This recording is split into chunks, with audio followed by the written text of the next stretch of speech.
Yes, it's finally happened. The Consumer Electronics Show in Las Vegas, by far the biggest. And you know, every year when we introduce the Consumer Electronics Show, you know what we say? It's the biggest tech event. Guess what? This year it became the best event of all. Like, think of any category. Automobile, some stuff in furniture, some stuff in China, or something else happening in France.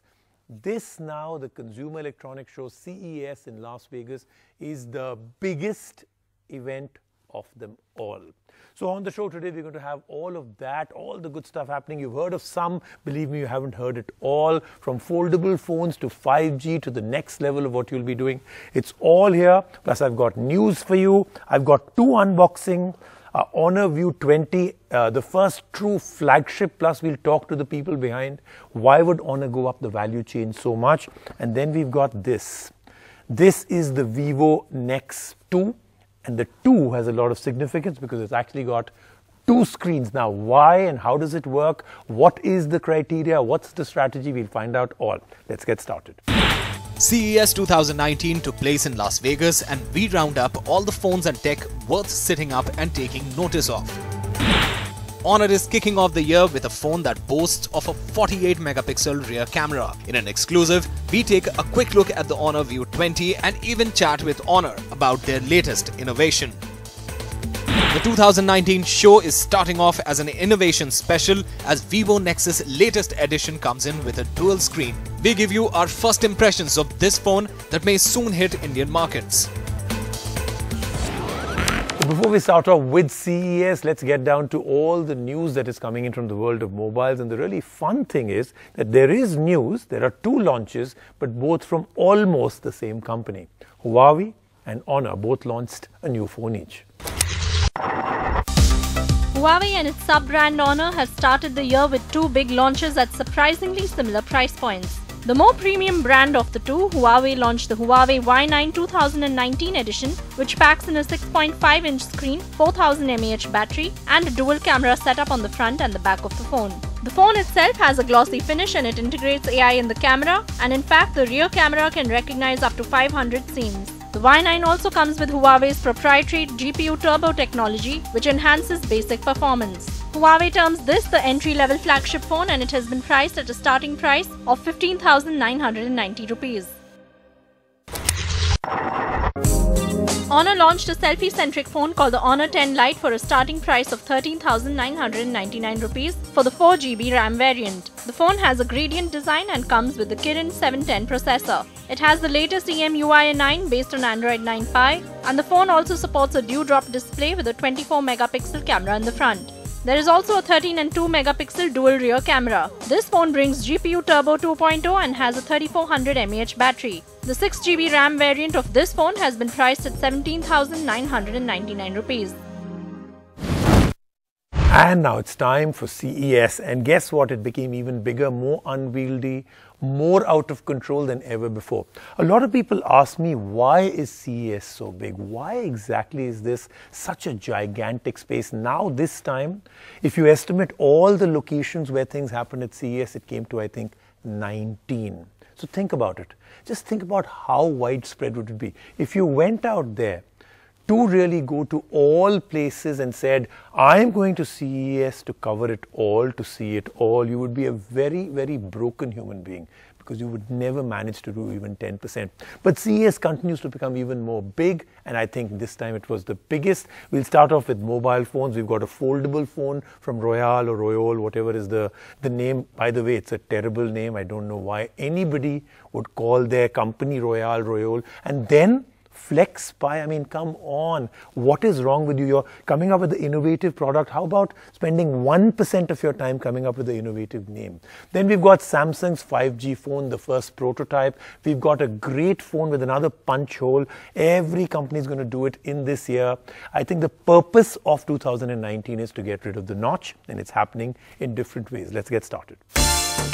Finally, the day is here when we talk about smartphones at the Consumer Electronics Show 2019. Few in number but high on impact. Here are a few that stood out for us. The Royole FlexPi beat huge companies and became the first foldable smartphone to be available commercially. This was displayed at the CES and it has a screen that measures 7.8 inches diagonally. It is an Android tablet in its extended mode. Once folded, it is two different phones that can be operated with two separate SIM cards. This phone is already available for sale in China. Motorola unveiled the first 5G capable smartphone. The Moto Z3 uses the 5G Moto mod to connect to 5G. The 5G Moto mod will debut this year and it also includes a 2000 mAh battery to prevent battery drain from faster data speeds. The Moto Z3 is priced at $480 which is a little more than 34,000 rupees. Samsung also made headlines with its prototype 5G phone, which is expected to be a variant of the Galaxy S10. Till India becomes 5G ready, these won't be hitting home shores. China-based company Hisense showcased the Hisense View 30 that has a 6.3-inch display with a 20-megapixel front punch-hole camera on the side. The phone comes with 48-megapixel and 5-megapixel dual rear camera as well. TCL's Alcatel showcased two new budget phones, the Alcatel 1C, a 3G phone with a small 4.95-inch display and a 1GB RAM. It has been priced under €70, which is less than 5,600 rupees. There's also the Alcatel 1X, which has 2GB RAM and a single camera setup on the rear and the front. This 4GB equipped phone is priced at €120, which is approximately 9,700 rupees. We also got a glimpse of the LG V40 FinQ, and it is one of the first phones to pull off the 5-camera feat with 3 rear cameras and 2 front cameras for enhanced photos and a wider range of photo taking options. The phone is expected to launch in India in January end. And now on the Cell Guru show, we're going to move on with our CES special coverage. Do remember, we are also doing this in our other show. So a lot of the categories will be happening on the Gadget 360 show. So do watch that also. But right now we are moving to laptops, and almost every company that mattered and many that you haven't heard of did some incredible stuff. And I predicted this last year because when we were at CES, I said laptops are making the ultimate comeback because mobiles are more or less there, but laptops still can be improved dramatically. And 2019, I think that prediction has come true. Just take a look at the kind of laptops that were released. The Consumer Electronics Show 2019 witnessed plenty of wild, wacky and weird innovations, but in this story, we're putting the spotlight on you, the consumer. So here's our roundup of everything you need to know. Dell announced its new XPS 13 laptop, which could easily be one of the best laptops this year. There is a fixed webcam in the top bezel and the machine is powered by the new Intel Whiskey Lake CPUs on the inside. Battery life is decent at around 21 hours and multitasking could be a breeze because of the new CPUs. We have to say we love the frosty exterior. The Mothership has landed. Brace yourselves for the dramatic ROG Mothership GZ2700 from ASUS, a gaming laptop which packs in the mighty new NVIDIA GeForce RTX 2080 GPU. This happens to be a detachable laptop similar to the Microsoft Surface and weighs around 4.7 kilos, and yes, you can travel with it. It also incorporates advanced connectivity, that is Wi-Fi 6 and 2.5G Ethernet.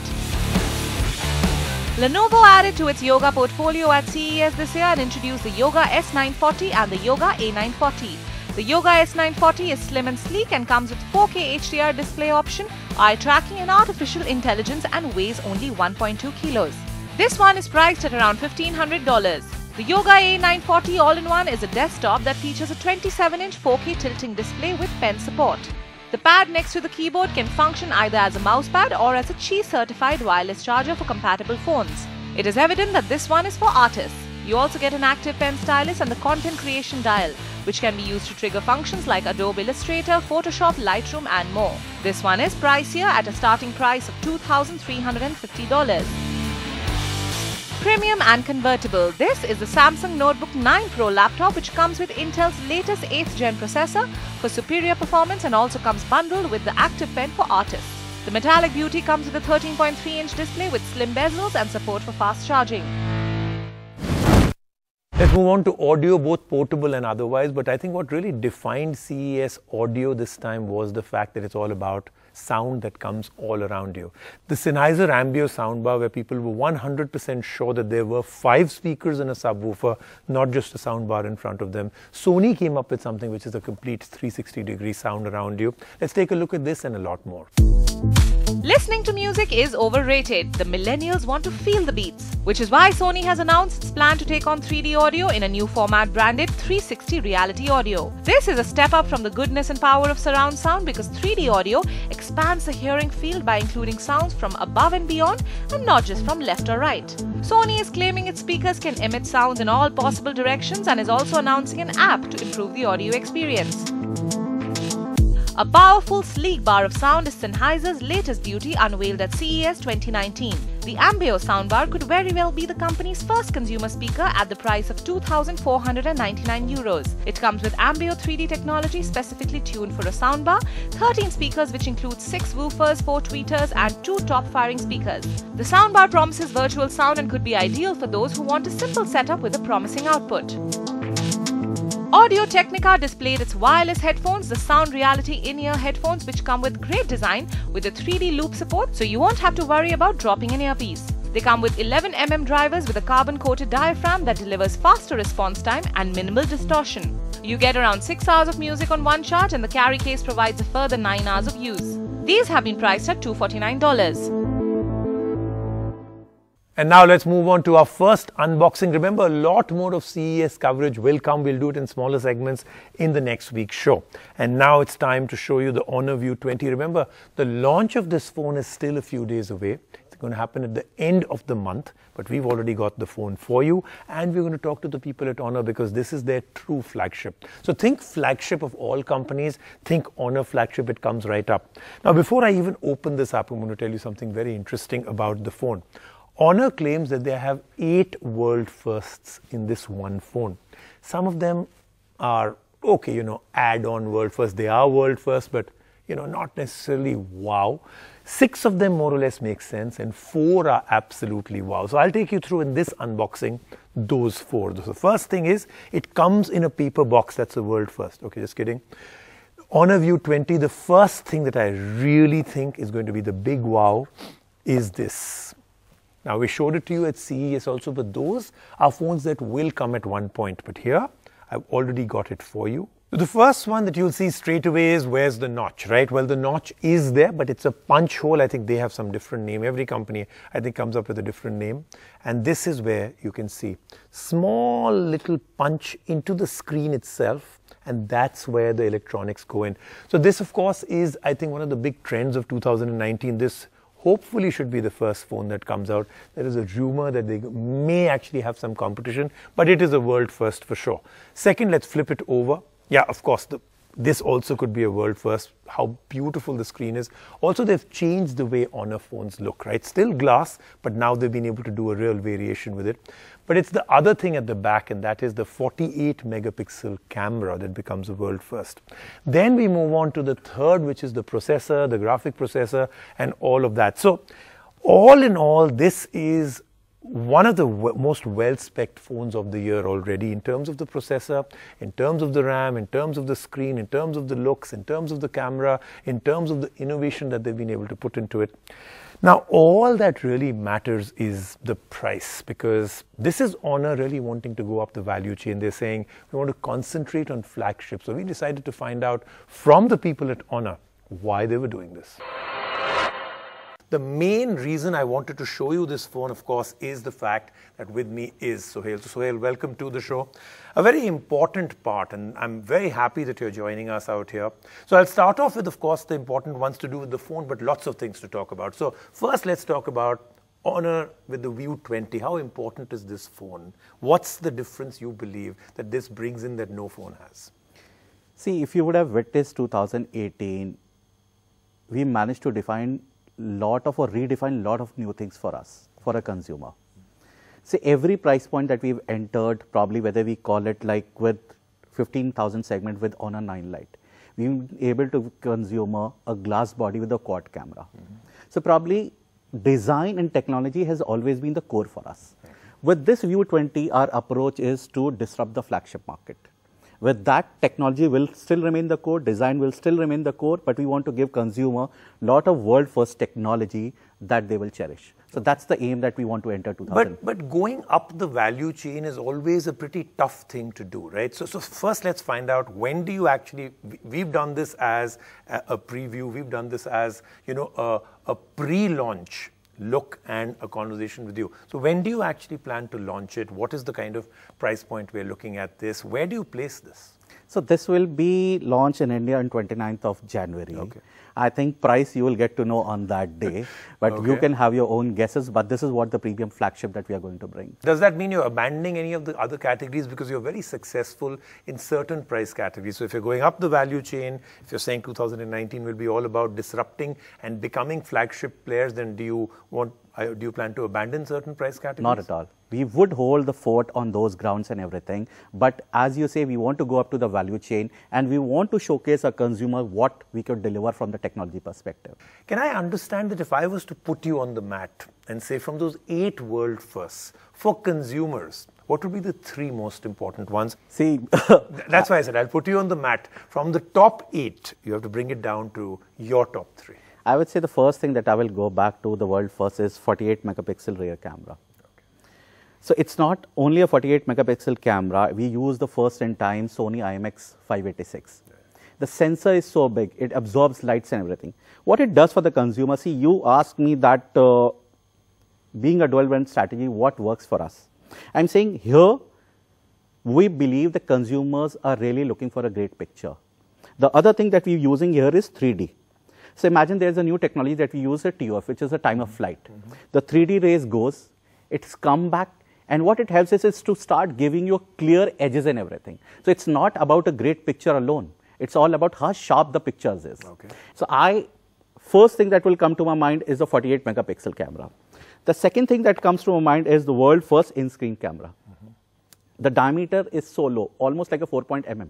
So you can't even see where the camera is. That I think psychologically is the most interesting thing, that once I started using this phone, I forgot that there was an actual small little area which was the camera lens. I think your brain just completely omits it. See, if you see almost like 18 layers of glass, and how we managed to with precision and put the camera that right now here is. So congratulations to you and to Honor. I think this is a very interesting start to 2019, both for Honor and for the mobile phone market. Now I look forward to seeing what happens when you actually launch the phone. Thank you so much. Thank you for speaking with us. Thank you. Pleasure. Let's take a quick break on the Cell Guru show right now. Lots more when I come back.